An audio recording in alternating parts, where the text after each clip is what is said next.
Hi everybody, welcome back. This is part 11, a slightly delayed part 11 of the 132 scale border Lancaster build, and we're going back to the fuselage this time. You can see that it's largely put together, but this time I want to concentrate, finish the undersides off by building the bomb bay components. I've already painted the main components of the bomb bay. As you can see, I did that as I was building the interior, and it's just a simple two-part assembly with a plain plate that goes all the way along, and then this grid with all the beams and cross members in it, and some of the detail. There's lots of detail in there.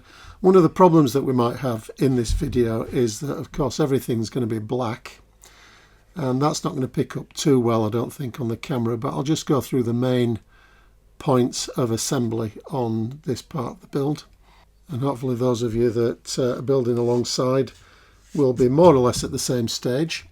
If not, we'll try and pick up and identify any errors in the instructions. We're always on the lookout for errors in the instructions in this kit from previous experience, and any particular glitches that you need to be prepared for. So let's get on. I've already cut some of the parts out. These are the main doors. You can see they're just a two-part assembly. They've been glued together for a couple of weeks now, so they're nice and strong. We have these parts, which are the conduits that run alongside the bomb bay. There's 3 of those. The retraction jacks are separate parts as well, really nicely detailed. So those fore and aft. But the first thing we've got to do is fit some ribs. There are 50 that go all the way around the bomb bay on the side bulkheads. And these are the parts on the sprue. Now, from experience of getting into all these parts, what I'm going to do is paint these on the sprue, cut them off, and then it'll just be easier to get the black into all the nooks and crannies in the bomb bay. So that's first up, we'll get them painted. Now, I made a little bit of a mistake when I was building the bomb bay, because these parts should have gone in when I was fitting the roof. They've got a little slot in which hooks underneath in these little slots. It's going to be very difficult for you to see that. So as a result of that error, what I'm going to have to do is just trim these off. It's easily done. Just cut the bottom off.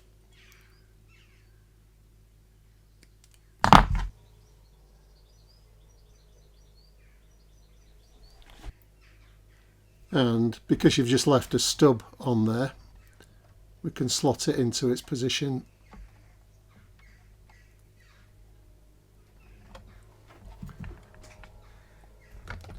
And just secure it with some extra thin.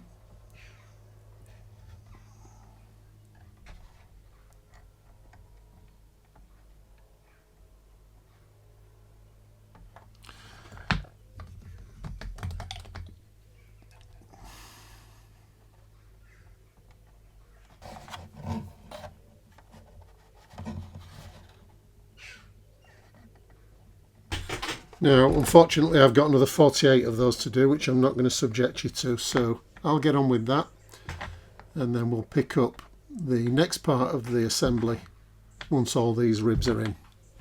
Okay, so with all these ribs in place, we can now fit this conduit section, or cables, pipes, whatever they are.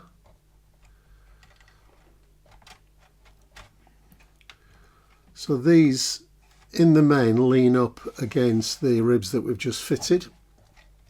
So here I just want to use a dab of CA at several of the locations. You don't need to do it for everything.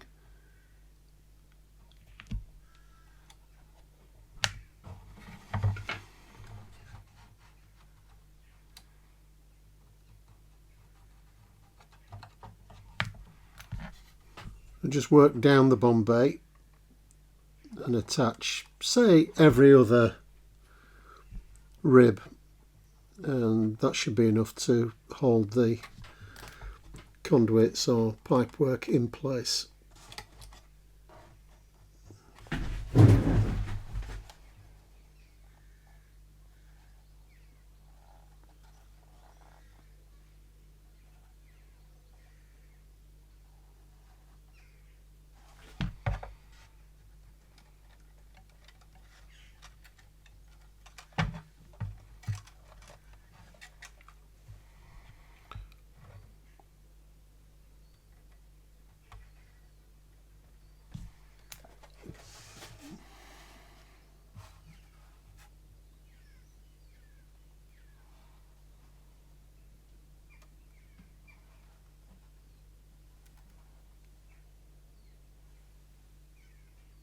And now the Bombay doors can go on. Just giving these a rough undercoat with the black Mr. Surfacer Black primer.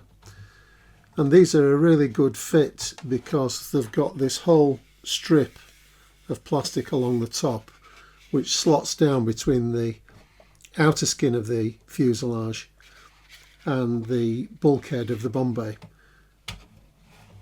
So that's a really positive fit. The other thing that this step does is it pulls the outer fuselage skin into line. Before the Bombay door goes on, this skin's a bit loose, but this tightens everything up. Okay, so let's get the doors fixed.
And these are the retraction jack units for the doors, and we can improve these a little bit by replacing the actual pistons with some nickel silver rod. So just cut the old ones off.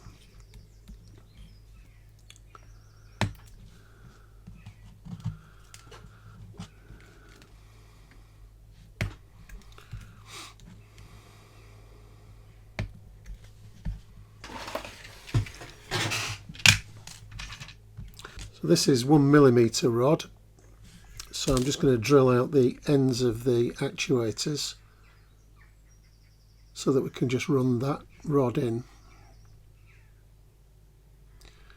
Just mark the centre.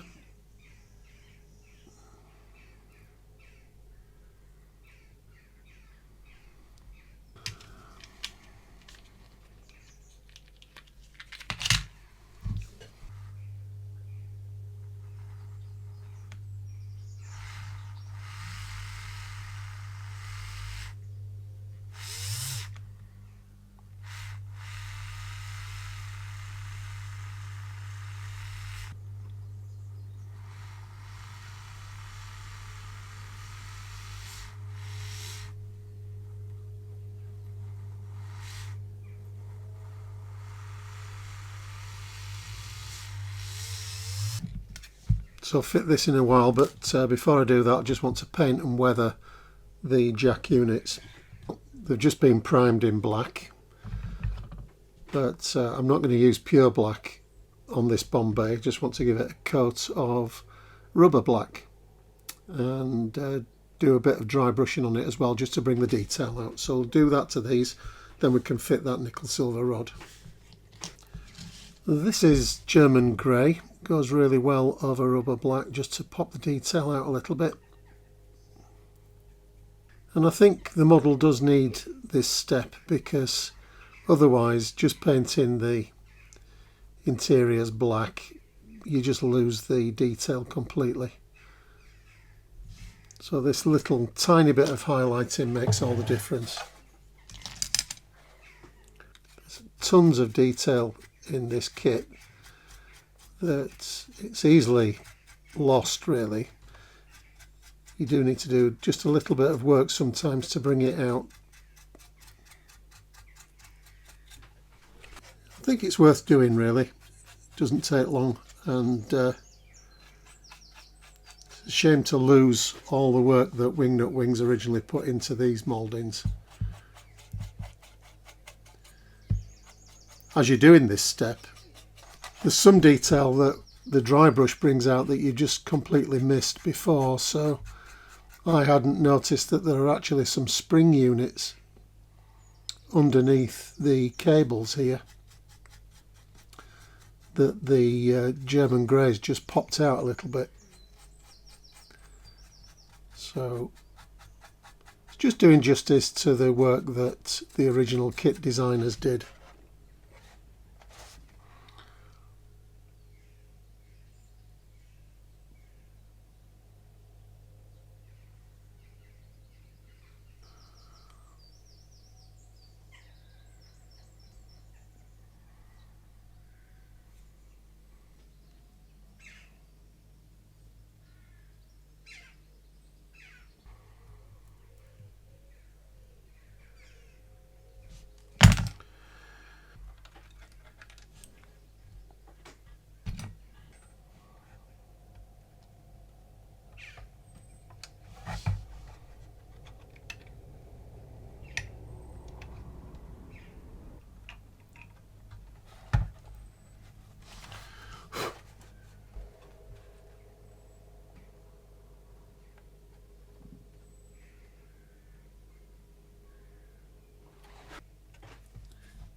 These are a pair of observation windows which allowed the crew to see into the bomb bay from the rear fuselage.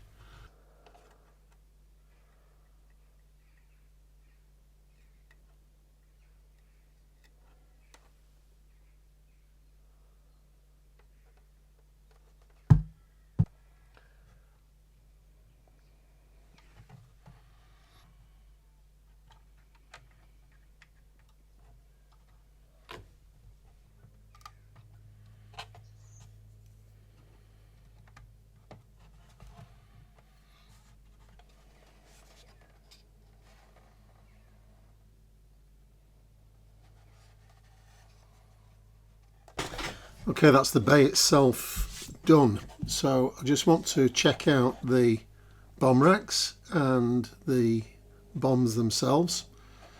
I'm not going to be painting them and fitting them in this video, but I just want to check out, see how they fit in, just see if there's any modifications we need to do to get them to fit properly.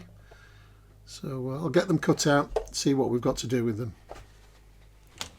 Okay, these are the weapons sprues. We get 4 of these actually altogether in the kit, and they come in a choice of 500 pounders, 1000 pounders, small bomb carriers, which are these, and a 4000 pounder, which is this cylinder here. So my loadout is going to be the 4000 pounder with the small bomb carriers. So I'm going to build one of each of these bombs just so that you can see what they look like straight out of the box. And I'll do my loadout, which is all the bomb carriers and the 4000 pounder as well.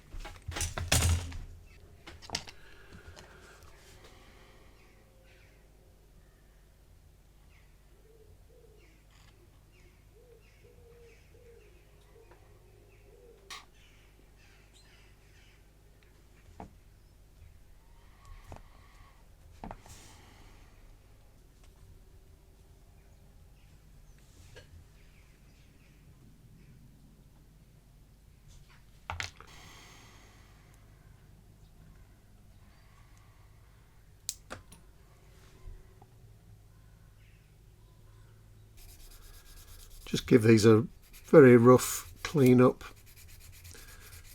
Obviously you'd spend a bit more time than this if you're going to be using them.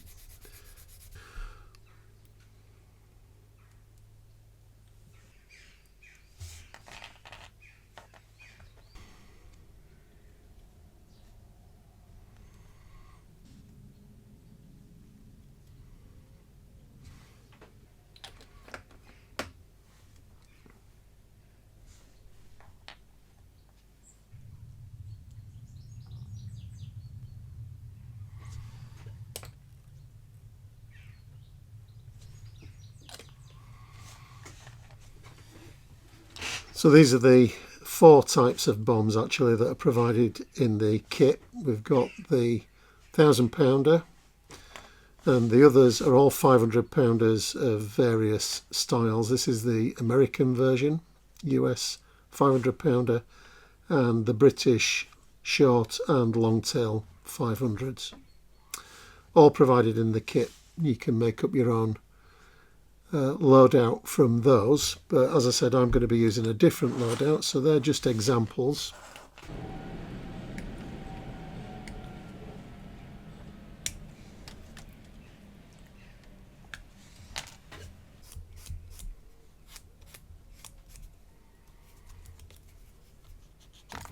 So this is one of the small bomb carriers, and I will take a little bit more care with these because these are the ones that are going on the model.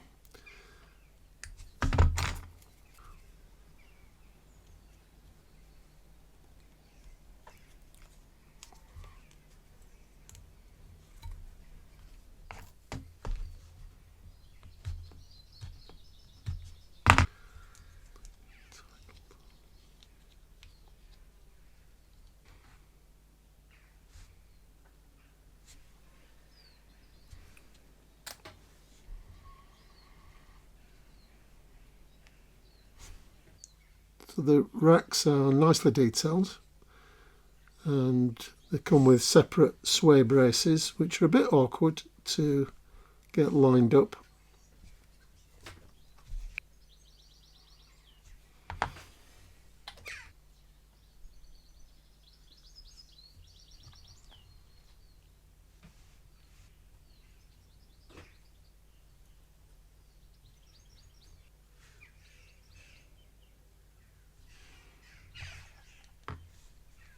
If anybody else hates building ordnance, it tends to be repetitive.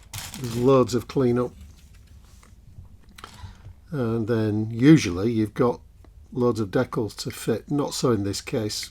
There's nothing that I can see in the decal sheet for the bomb carriers. There's just half a dozen or so for the 4,000 pounder. But it does take quite a bit of work to get these things together. This particular loadout was quite common, unfortunately, in the RAF. 4,000 pounder created a lot of blast effect and followed up by a load of these bomb carriers, which generally were loaded with 4-pound incendiaries.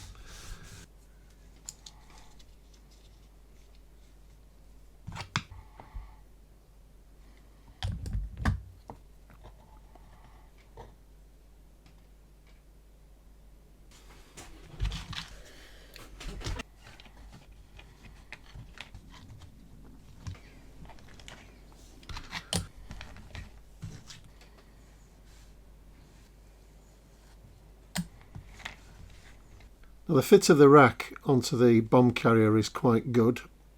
It's fairly firm. But I've checked the bomb rack onto the bomb bay roof, and these tabs are too big. So they're all going to need to be trimmed down so that they will fit into the locations in the bomb bay. You don't want to be forcing these in, otherwise they'll break. They're very fragile. So that's a job for later on. And in any case, it's far too early to be fitting the ordnance at this stage. There's a long way to go with the fuselage, and it's going to take a lot of handling, so these won't survive if I hang them at this stage. So I'm just going to leave them off, put them safely to one side, and they'll go on right towards the end of the build.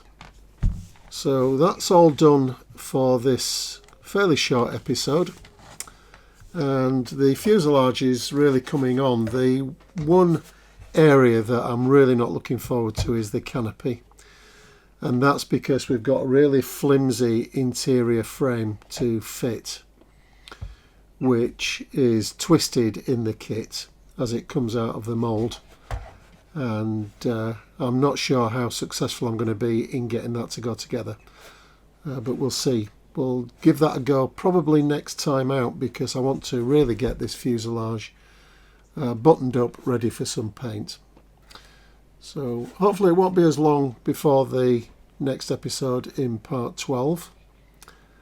But until then, I hope you're enjoying the build if you're doing the border Lancaster yourself. But otherwise, Enjoy your modelling, take care, and I'll see you soon. Bye for now.